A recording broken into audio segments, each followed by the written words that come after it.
Pole position has gone to car number 7, the Ford Texaco Sierra of Klaus Ludwig and Klaus Niedzwitz. 1:29.42 their qualifying time and 6 seconds under last year's best.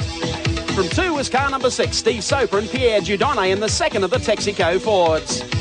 From 3 is 46, Roberto Ravalier and Italian hero Emanuele Pirro. From 4 is car 3, the Commodore of Alan Grice and Wynne Percy. From 5 is car number 05, Peter Brock and David Parsons. From 6, car number 30, the Peter Jackson Skyline of George Fury and Terry Shield. Position 7 is 25, Kent Bagent and Graham Bowkett in another Skyline. From position 8, Jimmy Richards and Trevor Crow in a BMW.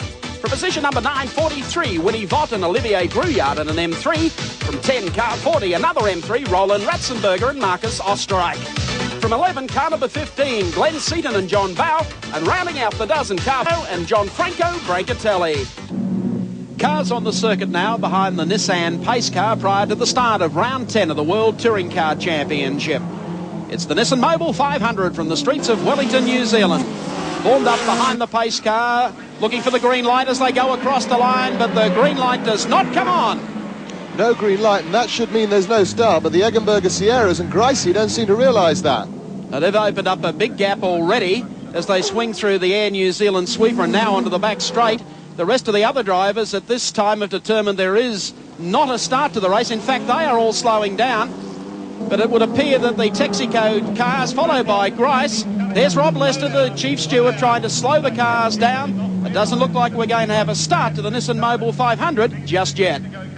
Once the pace car pulled off the pits, the front cars then accelerated immediately, counter to the instructions I quite clearly gave them prior to the start. And I will send them around half the day, if I have to, until they discipline themselves. I don't know what's happened, but I can go my tempo what I would like to go, and because I stay on pole position. So I don't see a reason to stop the race.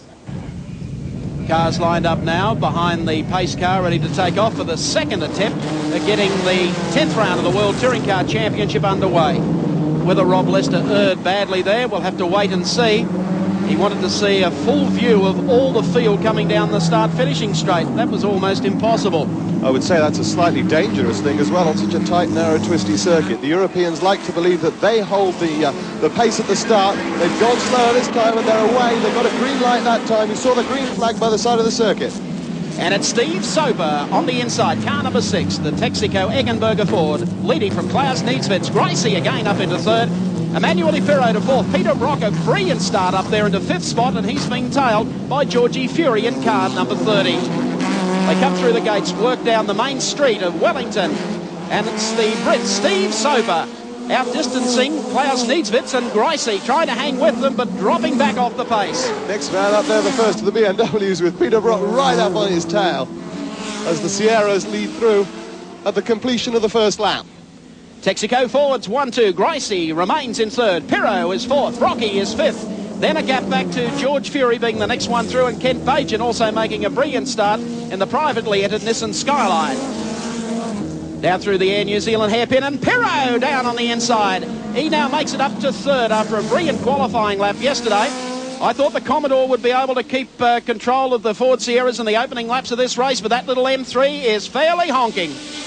The M3 was made for circuits like this. The Sierra, unfortunately, they can't stay with because of the power, but the handling and the agility of the little M3 is quite superb, and this is where it really comes into its own. But Gricey hasn't given up yet. He certainly hasn't. And his troubles, Glenn Seaton, car number 15, going behind the pit wall. It looks so early in this race that Seaton is out. There's Brock, running in 5th spot at the moment.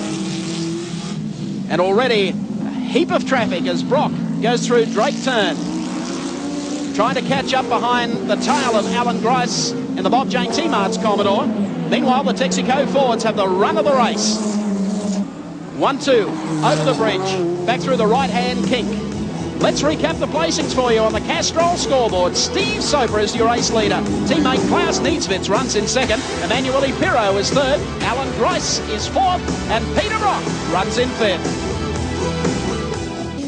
The Nissan Mobil continues, and big problems for Olivier Brouillard in car number 43. One of the quickest of the BMWs there, and that's another car for Peter Floor to have to work back together, and that's Robbie Kerr with the police community number 23 Mustang. Well, they've had a coming together, and they're trying to pull the car to the side of the track. Looks like he's run out of brakes at Drake's. Larry Perkins also in the pits with problems.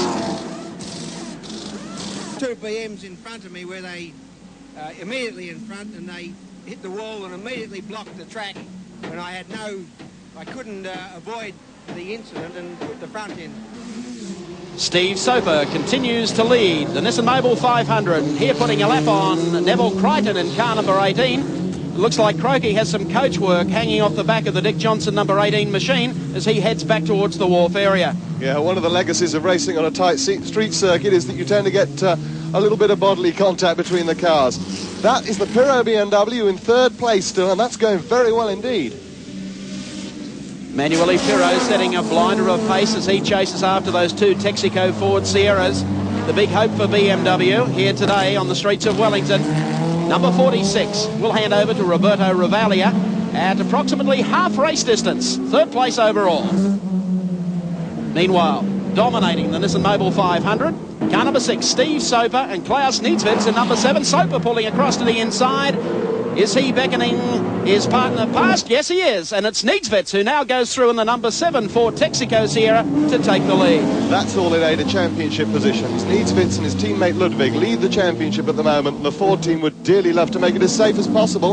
And that's one of the Mobil Commodores. It's Neil Crompton's, I think. Yes, the number 10 car had a coming together with another vehicle early in the race. They're pulling the what was left of the front air dam off the car. And that would have been causing him problems with cooling, with brakes and so on. There's Pirro once again in the little M3 trying to stay with the Sierras, making his way through the back markers, and he's got a slight advantage there because he's got a smaller car than the Sierras, and that helps a lot on a tight street circuit like this. Coming up to put a lap on Brian Bate in the number 92 Toyota Corolla. Pirro comes down the outside. Bate should see him, but doesn't. Bate at this stage obviously not watching his mirrors, and that was a very anxious moment for Emanuele Pirro. Here's Georgie Fury though, presently 6th on the road in car number 30. And the word from the pits is that both John Bow and Terry Shield won't get to have a drive today because the number 30 car will be taken over during its first pit stop by Glenn Seaton, who went out of the race just a little earlier. Yeah, Seaton's problem in fact was a radiator from coming together with the Bajent Bauquet Nissan Skyline. And it's predictable that he'll take over that car, being such a quick driver, and we're all well aware of his skills. Problems in the pits now for the number 16 Ubix Copiers Volvo. Ulf Granberg driving the car. Looks like they're pushing it in for some mechanical repairs. The hood is up. Overheating, I'd say, from the amount of steam and smoke coming from underneath the bonnet. Here's Dickie Johnson, the pride of Queensland, running 7th in the Nissan Mobil 500. Hasn't had the best of luck here in the past couple of days.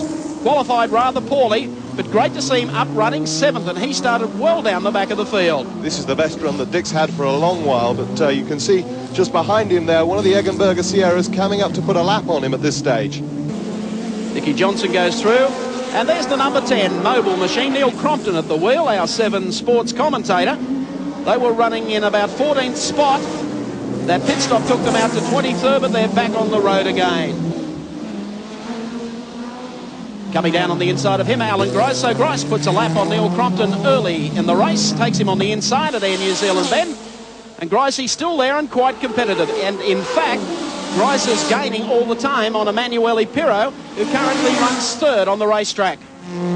Onto Cable Street, here's Grice throwing the car around. Comes up to the left-hander and gets it just a little sideways. And has he lost it? Yes, he has. Flips the guardrail on the outside of the circuit, drops it down a gear, and off goes Gricey. That was a very, very lucky save. Must have been an anxious moment with the Griard BMW parked just ahead of him there. Let's have a look on the replay. Gricey through the wheel, gets the tail out, and some drama with the Yokohama as he taps the guardrail, drops it down a gear and gets back into the field. An anxious moment for Alan Grice in the Chickadee Chicken Commodore, and he's in the pits already. Win Percy behind the wheel, but troubles here. By the look of it, trying to get the car started. Still won't start, and mechanics are trying to fix the problem. Well, the track's starting to get very, very greasy. The track is starting to break up down in the hairpin. There's quite a lot of oil around. But as far as we're concerned, the car and the tyres and everything are running fine. Win Percy in car number 3, the Bob Jane T-Mart's Commodore. Running strongly, very smooth co-driver for Grice. Let's have a look at an incident here a moment ago. The Slater Heffernan Corolla, and it was John Franco Brancatelli. Watch this. Down on the inside, changes direction, and wham! Straight into the side of the guardrail for Brancatelli. How hard did that car hit the guardrail? I think that could well be the last that we see of that one today. Into the pits, car number 05, Peter Brock. Like Rocky is out of the car. David Parsons goes in. That car running 7th on the road. Two-time winner of the Nissan Mobil 500. And out goes Parsons now, rejoins the race. And how hot is it here on the streets of Wellington? Hot work indeed, and we noticed before the race the extra cooling that the drivers are putting on. We'd have wet before the race. Into the pits now, though, comes car number 30, Georgie Fury, for Glenn Seaton to take over. As he comes in, the car is running 4th in the race. A well-drilled Nissan team from Australia. Fury out, in goes Glenn Seaton. Looks like problems here for Andrew Madecki, car number 35. They've been in the pits about 3 times in the last 25 laps. Yes, indeed. None of the private Sierras have had it all their own way this weekend. Here's an incident coming up for Steve Soper, right up behind the Heffernan Slater Corolla.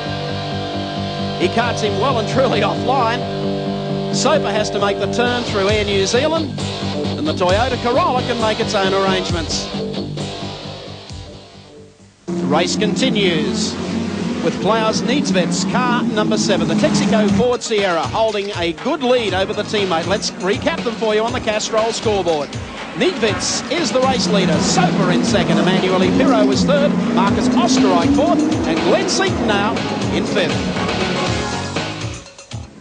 The World Touring Car Championship action continues from Wellington as 2nd place Steve Soper comes into the pits in the number 6 Texaco Ford Sierra.